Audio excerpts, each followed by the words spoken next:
generado la situación actual de discriminación negativa contra las entidades no lucrativas.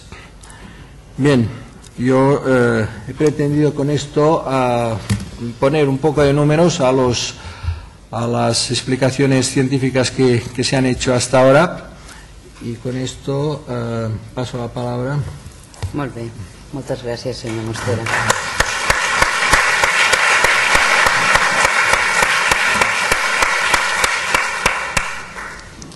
Bé, ara tinc el gust de presentar-los al senyor Miguel Cruz Amorós. Él es licenciado en Derecho por la Universidad Complutense de Madrid, diplomado en Derecho Comunitario por el Centro de Estudios Constitucionales, inspector de Hacienda del Estado excedente, ha sido director general de tributos del Ministerio de Economía y Hacienda y director del gabinete del Ministro de Obras Públicas, Transporte y Medio Ambiente, profesor asociado de Derecho Financiero y Tributario en la UNED,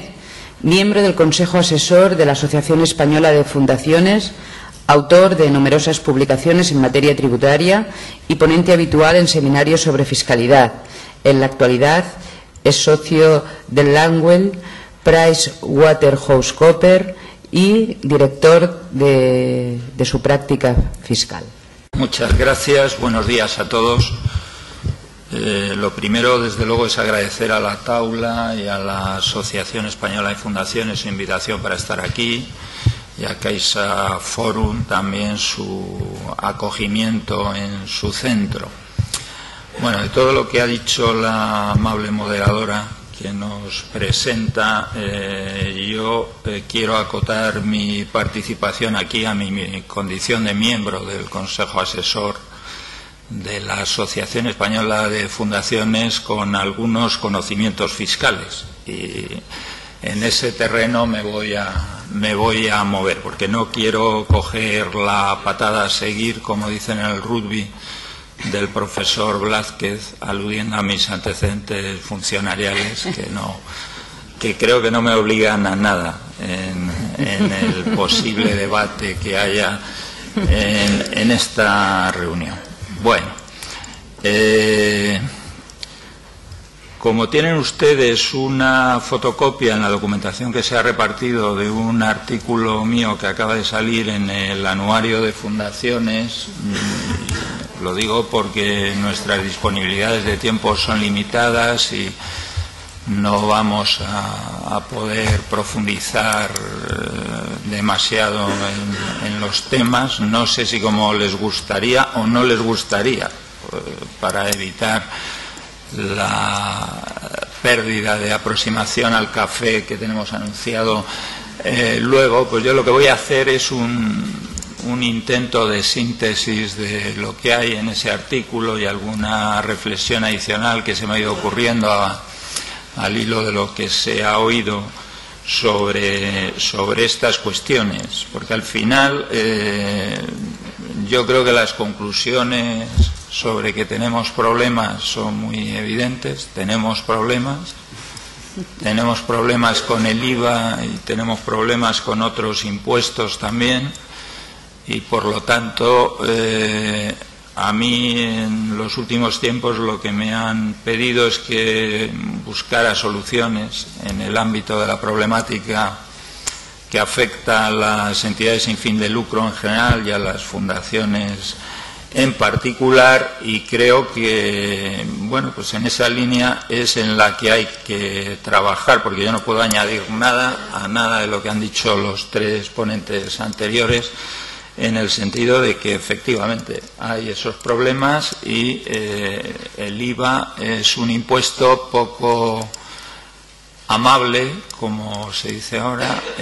o poco compatible con la naturaleza y la estructura de las entidades sin fin de lucro en general. El IVA no está pensado para entidades sin fin de lucro. El IVA está pensado para empresas y para el tráfico mercantil y para las entregas de bienes y las prestaciones de servicios que se realizan mediante contraprestación. Por lo tanto,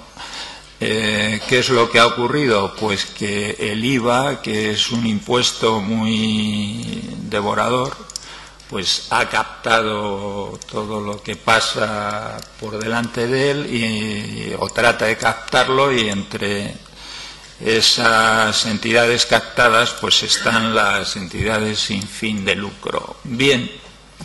porque realizan algunas operaciones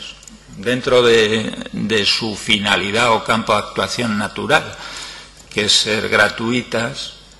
Si se mantuvieran en la gratuidad no serían sujetos pasivos del IVA como tales, pero pueden entrar en el IVA o entran en el IVA en el momento en que mezclan operaciones gratuitas con operaciones con contraprestación y con contraprestación reducida o con contraprestación todavía más reducida. Entonces se meten ahí en una problemática asociada con las propias características del IVA, que son la complejidad o la pluralidad de regímenes especiales o las complejas normas de deducibilidad del propio impuesto sobre el valor añadido, que las relacionan con conceptos como el autoconsumo o la prorrata, que son, además de los conceptos menos cómodos del impuesto sobre el valor añadido, y que por lo tanto son poco compatibles con entidades de poca organización y de poca familiaridad con la complejidad que supone la gestión y el cumplimiento de obligaciones tributarias en un impuesto de esta naturaleza. Si la captación no se produce por el lado activo, que sería ese, pues se produce por el lado pasivo, como se ha explicado aquí, en todas direcciones. O sea, si consigue uno librarse de la titularidad del impuesto, bien porque consigue uno estar no sujeto, o bien porque se acoge a la exención establecida objetivamente para una serie de actividades que también son muy propias y muy características de las entidades sin fin de lucro, pues se convierte uno en un sujeto pasivo, valga la redundancia. O sea, no puede uno recuperar el impuesto sobre el valor añadido porque el impuesto le llama a uno consumidor final. Dice, oiga, usted agota la cadena y por lo tanto alguien tiene que pagar el IVA, y como usted no genera IVA, pues usted es un consumidor final que tiene que pagar el impuesto. Entonces, ¿qué es lo que está muy claro? Pues que al IVA, de momento, quitando el capítulo de las exenciones, no le ha producido ninguna sensibilidad la condición de entidad sin fin de lucro o de tercer sector, y deja que corra la técnica del impuesto en contra de las entidades sin fin de lucro. ¿Se puede hacer algo? Pues técnicamente hay soluciones y hay ideas, políticamente debería de haber voluntad, y en tercer lugar pues nos encontramos con un problema cuya solución no depende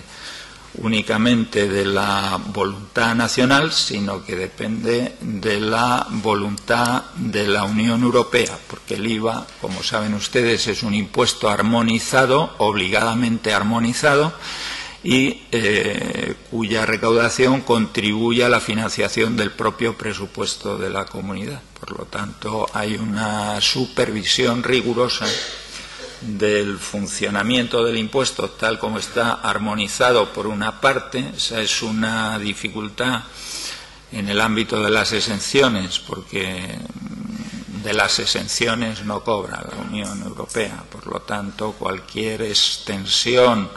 o ampliación nacional del ámbito de las exenciones lesiona el capítulo recaudatorio de la Unión Europea y provoca eso que se llama un expediente de infracción, y por lo tanto la persecución jurídica del Estado miembro que se pasa. Eso le complica